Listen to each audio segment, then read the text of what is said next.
Olá, meus amores lindos da minha vida, como vocês estão?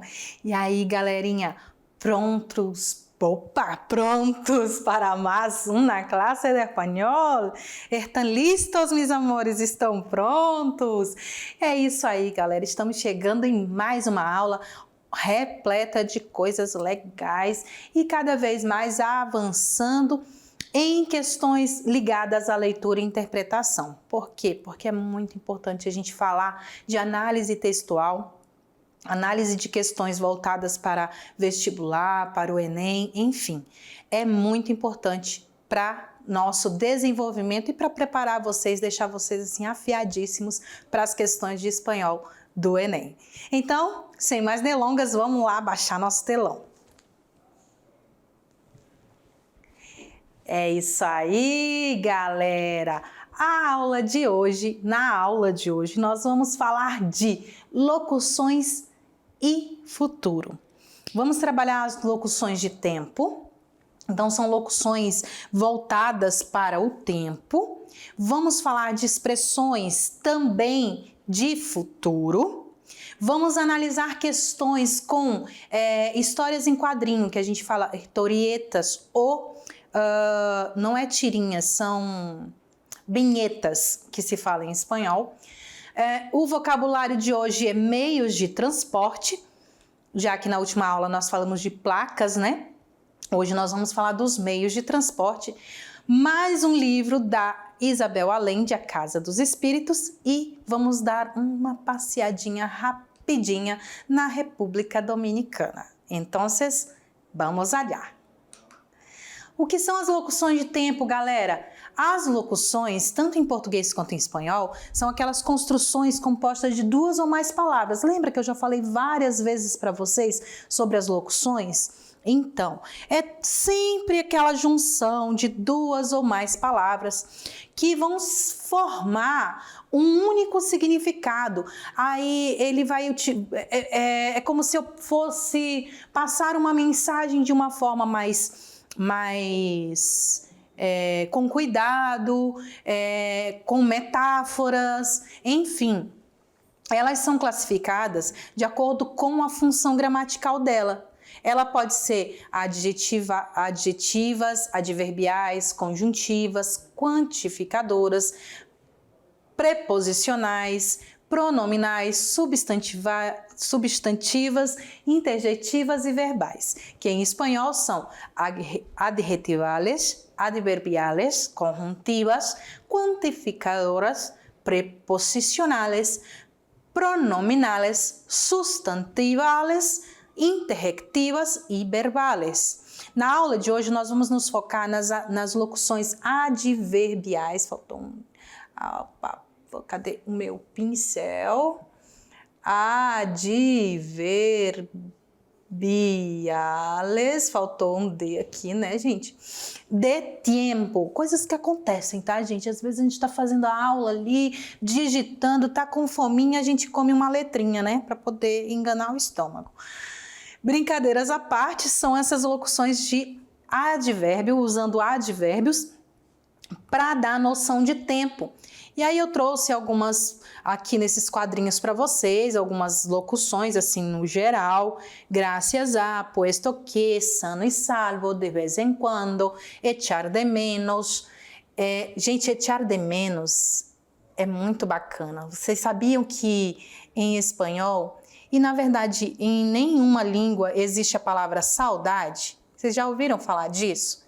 Então, saudade é só na nossa língua portuguesa que existe saudade. Nos outros países a gente fala sentir falta, e echar de menos é nada mais, nada menos do que sentir falta, ou seja, ter saudade. Então, se você lê ou se alguém falar te echo de menos, eu sinto a sua falta, eu sinto saudade de você. Dios mío, como uma cabra, enfim, pouco a pouco, junto a cada um, de veras, enfim. As locuções, elas são inúmeras. E aí a gente vai falar sobre as locuções de tempo. Então vamos nos focar nas adverbiais de tempo. Também são chamadas de locuções adverbiales temporales.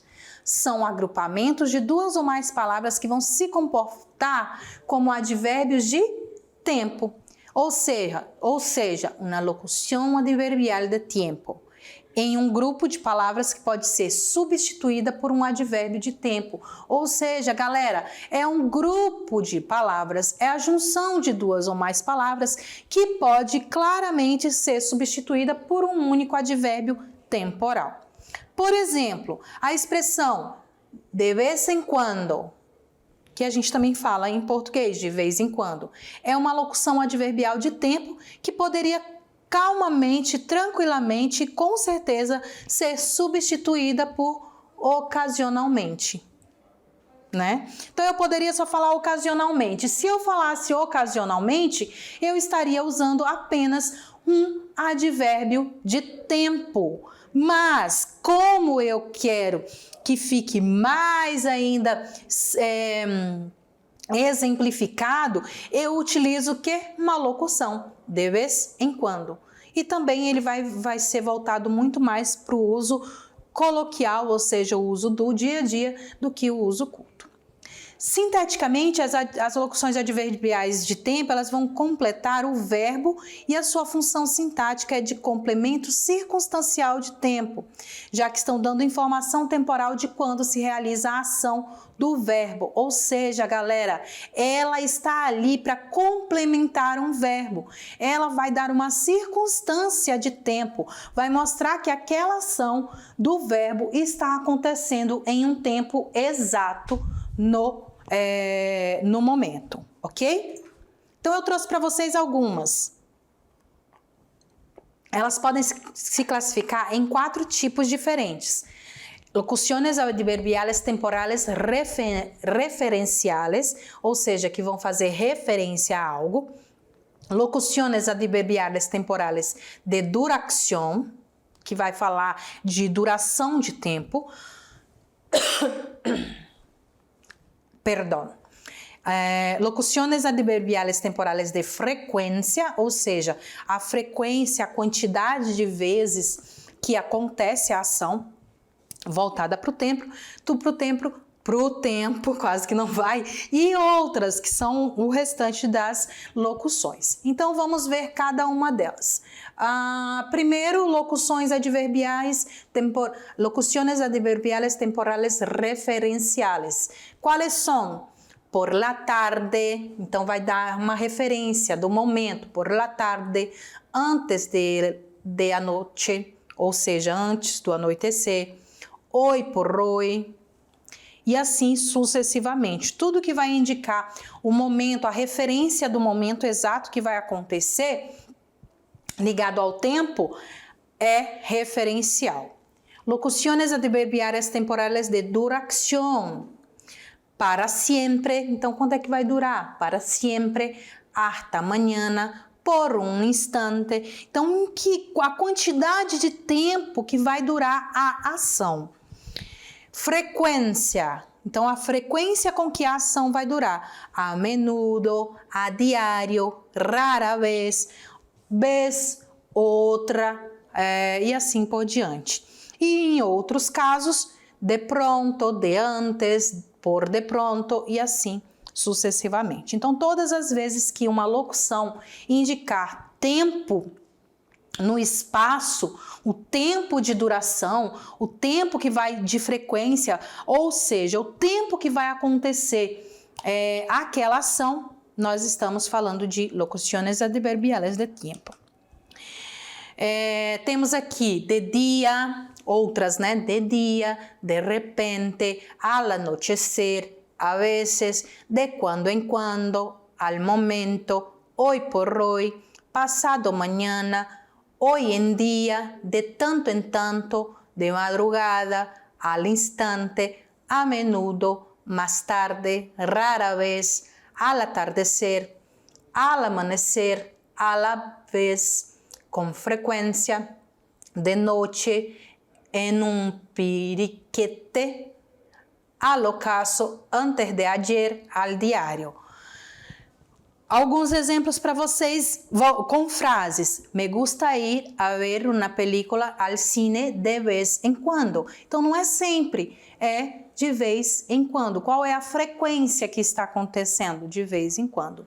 Saldré a correr al atardecer. Ahora no quiero ir porque hace mucho calor.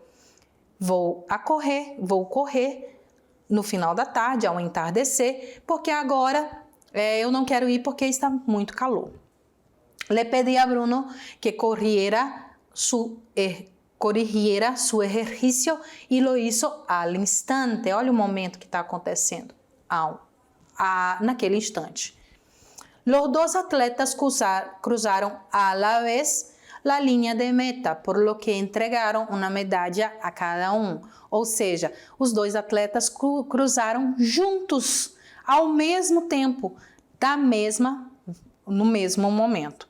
Prefiero leer el diario por la mañana, pela manhã. Então, nós temos aí, de vez em quando, al atardecer, al instante, a la vez, por la mañana. Beleza? Até aí, galera, tudo tranquilo? É muito fácil a gente identificar e a gente localizar as nossas locuções de tempo, porque elas sempre vão indicar o momento exato no tempo que está acontecendo. E ela também poderia ser substituída por um advérbio. Então, se você consegue substituir toda aquela locução por um advérbio, ela é uma locução adverbial. Se você consegue substituir uma locução por um adjetivo, então ela é uma locução adjetival. Se é por um substantivo, é de substantivo e assim por diante. Mas como estamos falando de advérbio, as locuções temporais que eu mostrei para vocês poderiam ser simplesmente, calmamente, tranquilamente substituídas por um advérbio de tempo. Beleza? Vocês lembram lá quando a gente estudou os advérbios? Nós tínhamos locuções adverbiales de tempo, então eu tinha lá as locuções de tempo, tinham os advérbios temporais, e eu mostrei para vocês alguns com frases, e logo após eu mostrei algumas locuções temporais também. Lembram disso? Pois é. Então, são essas locuções que poderiam ser substituídas simplesmente por um advérbio. Ok? E agora nós vamos falar de futuro. Falamos de tempo, agora vamos falar de futuro. Então, vamos dar um zoom para a gente ver expressões voltadas para o futuro. Existe em espanhol atual a possibilidade de você fazer referência a um tempo futuro de 3 formas diferentes. Existem 3 maneiras de a gente referenciar o futuro, que não vai se aplicar num futuro simples. Então, são as perífrases, são as expressões que existem. As perífrases, que são perífrases de futuro, são as seguintes. O verbo ir mais o a mais infinitivo, então esse verbo ir vai ser conjugado no futuro, vamos usar o a e o infinitivo. O verbo querer também conjugado no futuro e o infinitivo. E o verbo pensar conjugado no futuro mais um infinitivo. Então, sempre o verbo auxiliar, ou seja, o verbo ir, querer ou pensar, vai vir conjugado no futuro e o verbo da ação no infinitivo, ou seja, amar, cantar, querer... amar, cantar, dançar, beber, escrever, tudo no infinitivo. Também existe o presente do indicativo. Para nós, estudantes da língua espanhola, pode ser um pouquinho confuso de saber diferenciar quando utilizar uma da outra, a perífrase do presente do indicativo. Porém, o presente do indicativo, galera, é quando eu estou falando de uma ação futura utilizando um verbo no presente. Mas antes, vamos ver aqui como é que vai ficar. Expressões de futuro com verbos no presente. Eu trouxe as 4 formas aqui com o meu cérebrozinho para vocês. O ir mais ar mais infinitivo, então você vai conjugar o verbo ir. Eu voy, tú vas, él va, nosotros vamos, vosotros vais, ellos van, certo? Se utiliza para falar de planos e projetos, às vezes também para fazer convite. Então nós vamos utilizar nesse sentido. Voy a cocinar paella mañana. Lembra que eu falei para vocês do ir mais a mais infinitivo? Nós também tivemos uma aula só voltada para ele. Então, só para relembrar, quando a gente conjuga, a gente não vai conjugar esse azinho. Então, vou cozinhar paella amanhã. Mas em espanhol, quando eu vou utilizar o verbo ir, se referindo a uma expressão de futuro, utilizando como perífrase de futuro, eu utilizo a. O pensar mais infinitivo, ele vai usar para expressar para expressar intenção de fazer algo. Então, quando eu quero fazer algo, el próximo año pienso estudiar chino. Então, eu penso em estudar chinês. El próximo ano pienso caminhar mais vezes. No próximo ano eu penso em caminhar mais vezes. El próximo ano piensas em estudar mais. E no próximo ano você pensa em estudar mais e assim sucessivamente. Sempre colocando o verbo junto com o infinitivo. O verbo pensar junto com o infinitivo. O verbo querer para expressar o desejo de fazer algo. Esta tarde quieren ir de compras. Esta tarde querem ir fazer compras. Esta tarde quieres comer ensalada. Ou en el almoço, quieres comer ensalada? No almoço, você quer comer uma salada? Por la noche, quieres caminhar um pouco? À noite, você quer caminhar um pouco? Eu tô só falando em caminhar, né? Até parece que eu sou uma pessoa que fica caminhando. Mas, enfim, abafa esse caso. Acabou. E aí, vamos falar do presente do indicativo. É quando eu vou utilizar somente o presente do indicativo. Mañana almuerzas com tu família en el campo. Então, o que vai indicar que é o futuro, galera? São os marcadores temporais. Então, o que vai indicar o futuro são os marcadores temporais, como eu já tinha falado também para vocês, temporais. Almuerzas está no presente, almoças, né? Tu almoças. Porém, eu estou falando antes dele, amanhã. Eu estou falando de um futuro, utilizando um verbo de ação no presente. Passado mañana, voy al cine com mi mejor amiga. Eu vou ao cinema com a minha melhor amiga. Percebem? Percebem esse uso do verbo no presente? Então, vai acontecer muitas vezes em língua espanhola esse uso do verbo no presente indicando futuro. Também acontece muitíssimo os verbos no presente indicando ações passadas. Lembra disso? Pois é. Tudo o que você tem que prestar bastante atenção são os marcadores temporais. Eles vão fazer toda a diferença na língua espanhola, porque eles sim vão indicar o tempo daquela ação. Embora o verbo da ação esteja no presente, ele vai indicar se é agora, se foi ou se irá acontecer. Ok? Tranquilos hasta aí? Estão prontos para a gente trabalhar aí as questões de vestibular com histórias em quadrinho? Então a gente vai se focar agora nesse momento de analisar questões com tirinhas, com vinhetas, com histórias, tudo voltado para o vestibular. Sempre, sempre, sempre tem uma ou duas questões no Enem com histórias em quadrinhos, ou então com uma foto, com um panfleto. Sempre vai acontecer nas avaliações de língua espanhola. Então vamos dar uma olhadinha nessa questão aí. Essa questão, ela da Universidade Estadual de Goiás, ela vinha a imagem, né, do CAP para você responder 3 perguntas, tá? 31, 32, 4 perguntas, né? 31, 32, 33 e 34. Então tem aqui, ó, essa imagem. São soldados armados com espadas, tudo você tem que analisar, galera. Com escudos, com armaduras, e aí um deles fala: "Y recuerda del refrán, globaliza bien y no mires a quién." E vocês lembram o refrão? Globaliza bem e não olhe a quem. Então vamos às questões. A relação da linguagem verbal e não verbal no texto, o ortoga a globalização a um caráter de. Então ele está falando ali do caráter da globalização.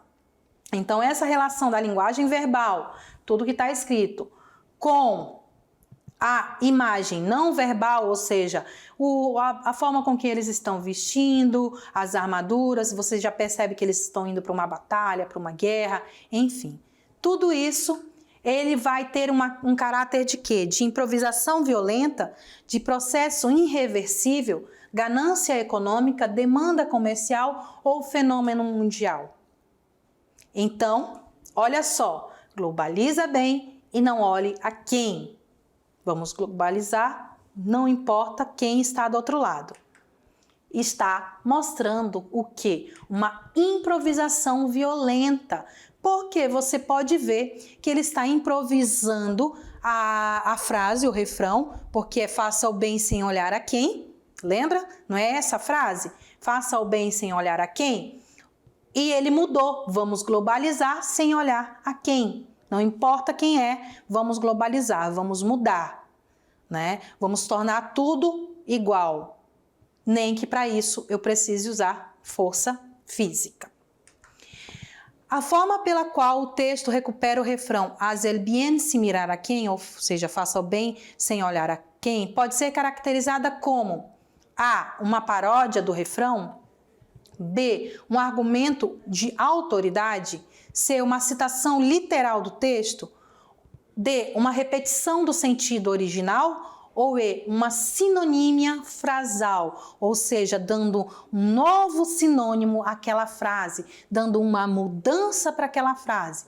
Ele não está fazendo uma paródia, não está argumentando com autoridade, então ele não está dando um argumento como ordem, ele não está citando literalmente o texto, porque se fosse literalmente ele diria haz el bien sin mirar a quien, ele está falando globaliza sin mirar a quien. Uma repetição do sentido original também não está repetindo o que originalmente queria dizer. E sim, uma sinonimia frasal, está dando um novo sinônimo para a frase que era a original. Quando o refrão é mudado para a vinheta, trasladado a la vinheta, haz el bien sin mirar a quien para globaliza bien y no mires a quien, a categoria gramatical do termo bem, aqui ó, bien, essa categoria gramatical vai mudar de quê? De substantivo para adjetivo, de substantivo a advérbio, de adjetivo para pronome, de advérbio para adjetivo ou de adjetivo para advérbio. Então a gente pode ver, ó, faça o bem, fazer o bem é o que? É um adjetivo, né? Então, se é um adjetivo, fazer o bem é a qualidade do que você vai fazer, então a gente já vai excluindo as questões. Então, não vai ser o A, não vai ser o B e não vai ser o D. Então, só pode ser um adjetivo e um pronome ou um advérbio próximo, ok? Então, a gente vai pensar agora no próximo. Globaliza bem e não olha quem.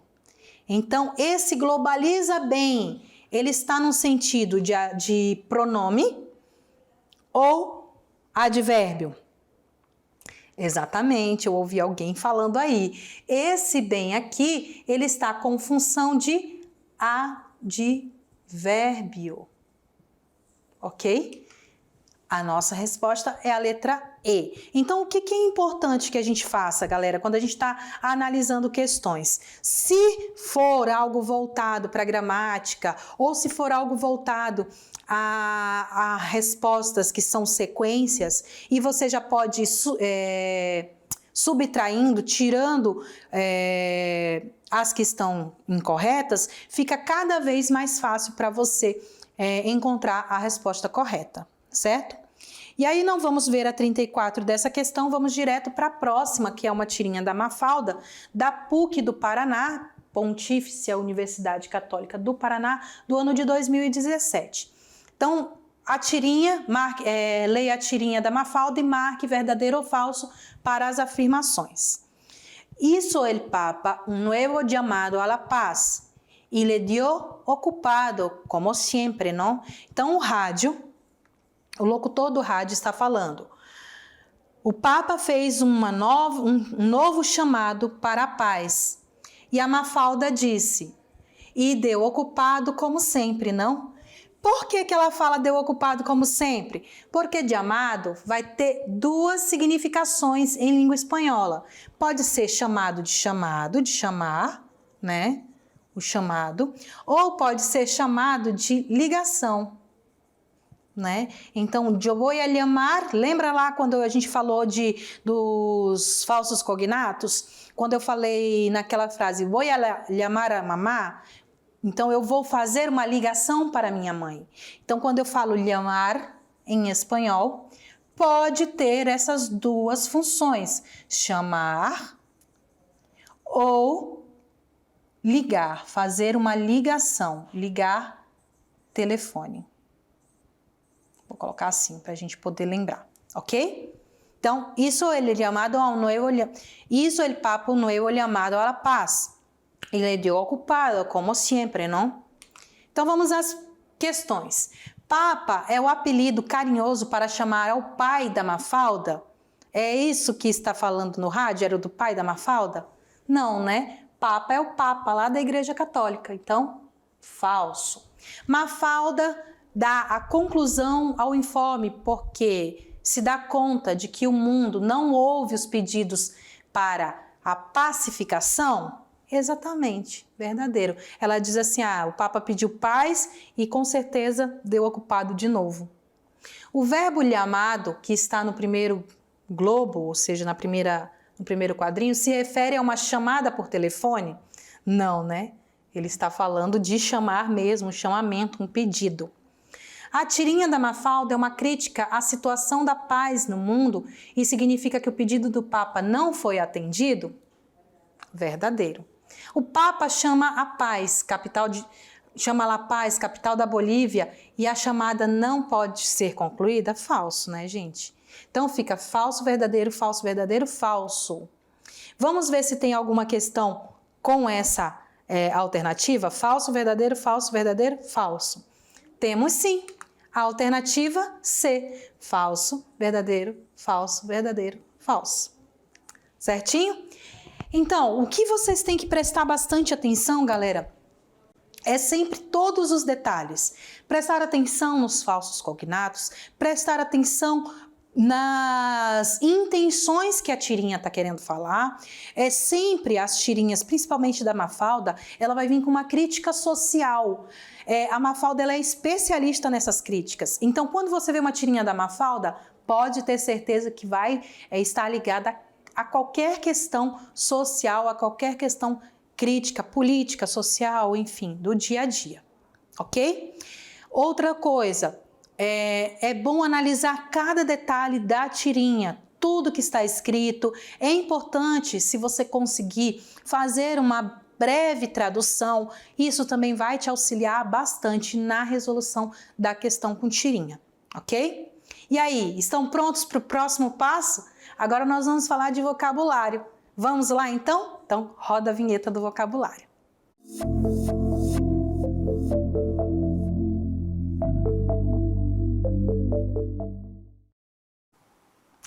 Oi, vamos falar de meios de transporte. Hoje vamos falar de meios de transporte.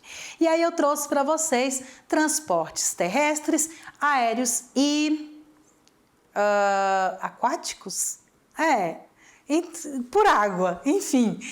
Vamos ver quais são os transportes. Nós temos aí o primeiro, carro. Como é que fala carro em espanhol? El coche. El coche. É importante que vocês sempre repitam o que a prof está falando.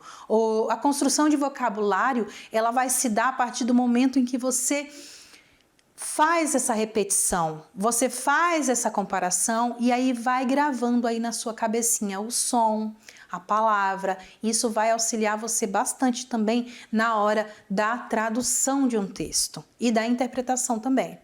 El coche é o nosso carro. O que a gente tem agora? Temos uma moto, meu meio de transporte favorito. Como se diz? La moto, la moto. O O sempre vai ser assim, O, nunca vai ser O, igual a gente fala, não é moto, e sim moto, la moto, certo? O que temos aí? O transporte da maioria de vocês, o ônibus, né? O ônibus escolar. E nós temos el autobús escolar, el autobús. Hablem comigo, el autobús, el autobús. Outro meio de transporte também muito utilizado, a bicicleta. E como falamos bicicleta em espanhol?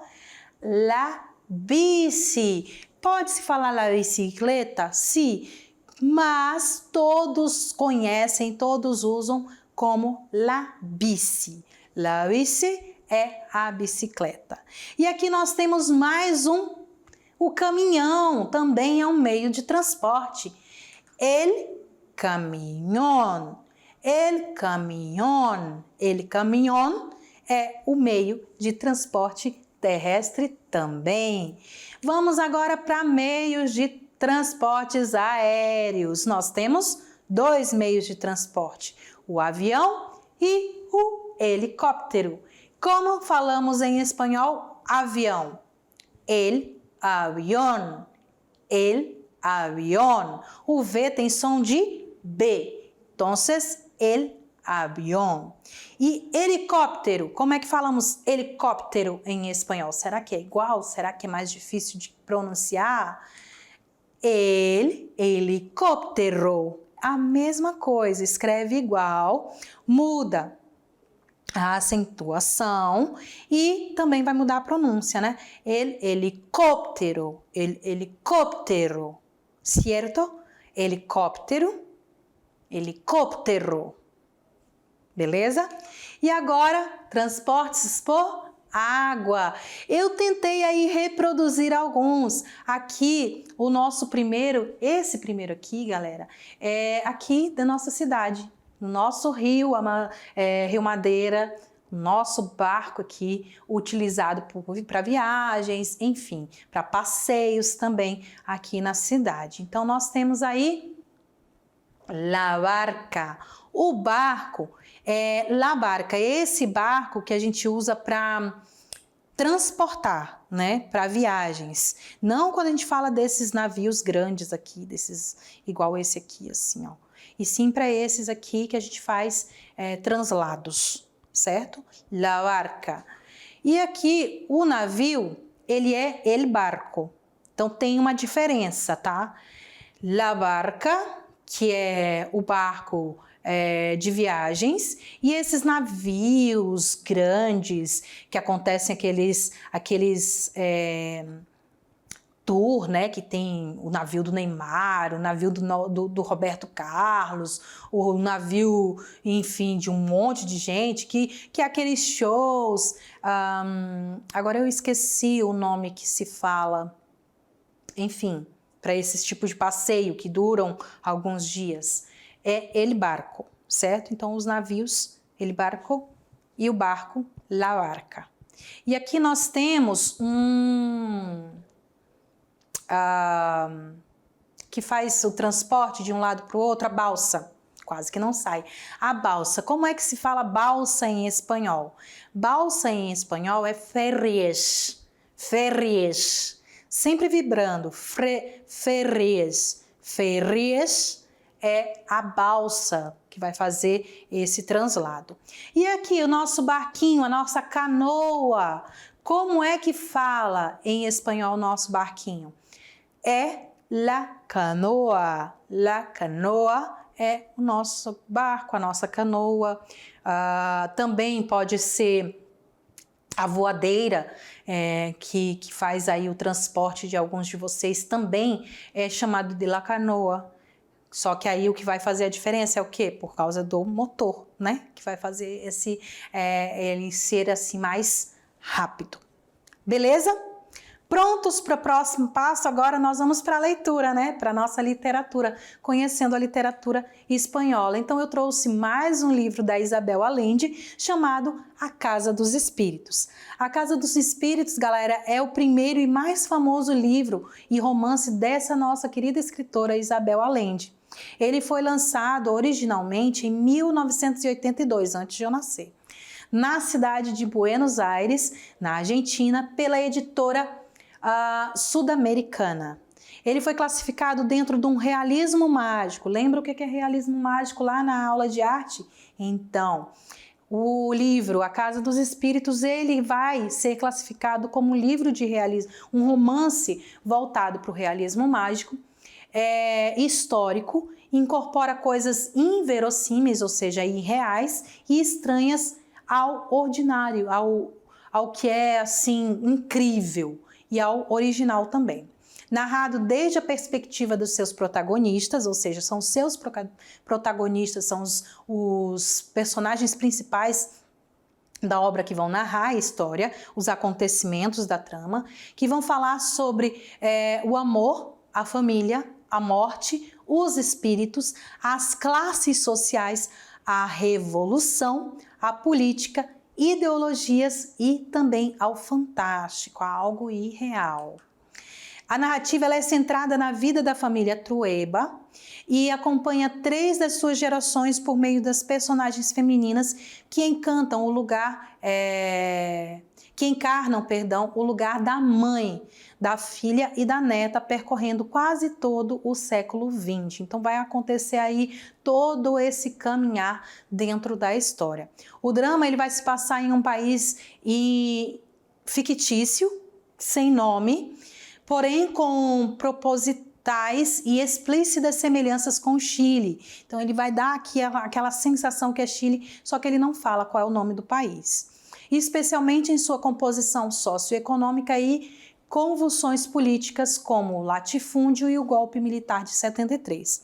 Além disso, a escritora ela se baseou na história da história da sua própria família, a qual adicionou acontecimentos e personagens fictícios que dão grande riqueza e dramaticidade à sua história. É um livro super interessante e super cheio de emoção, de fantasia e também de suspense, muito bacana de se ler. Vale muito a pena você procurar A Casa dos Espíritos em língua portuguesa ou La Casa de los Espíritos em espanhol. E o país que vamos falar hoje é a República Dominicana, meus amores. Vamos dar um zoom para a gente ver melhor, né? E a prof não ficar aqui errando as palavrinhas. Mamajuana é a bebida típica dos dominicanos. Ela é feita com ervas, mel, vinho e rum. Super forte, viu, gente? Os efeitos na saúde não estão comprovados, mas os dominicanos, eles falam que pode ser utilizado para aliviar a gripe, também pode ser aliviar a má digestão, para melhorar a circulação, limpar o sangue e também como um tônico para os rins e o fígado. O governo não ajuda os desempregados lá na República Dominicana. Ninguém tem seguro-desemprego como aqui no Brasil, né? E nem Bolsa Família, e nem outra forma que o governo possa ajudar as pessoas que estão desempregadas e menos favorecidas. Por isso é comum você ver muitos vendedores ambulantes, pois eles precisam sobreviver e então eles vão arrumar algum jeito de ganhar dinheiro. Em 5 de dezembro de 1492, Cristóvão Colombo desembarcou em São Domingo pela primeira vez na primeira vinda à América, se tornando a primeira colônia europeia do Novo Mundo. Então, a República Dominicana seria a primeira colônia europeia do Novo Mundo. Salsa e merengue são as danças típicas O nome Punta Cana deu origem pela quantidade de cana-de-açúcar à região e por ficar localizada em um ponto na ponta do país. Então, Punta Cana é ali a cidade mais conhecida e também a capital da República Dominicana. Os brasileiros não precisam de visto para entrar na República Dominicana, só pagar uma taxa de turismo no valor de 10 euros. Pode ser adquirido online para evitar filas na imigração. E sair do Brasil com destino à República Dominicana não é uma tarefa muito fácil, porque as conexões não são amigáveis, Chile, Peru e Miami, então é bem difícil e pode levar quase 2 dias para você chegar à República Dominicana e com muita burocracia pela frente. Essa foi a aula de hoje, meus amores, as referências bibliográficas da nossa aula. Um grande abraço para vocês e nós nos vemos na nossa aula de revisão.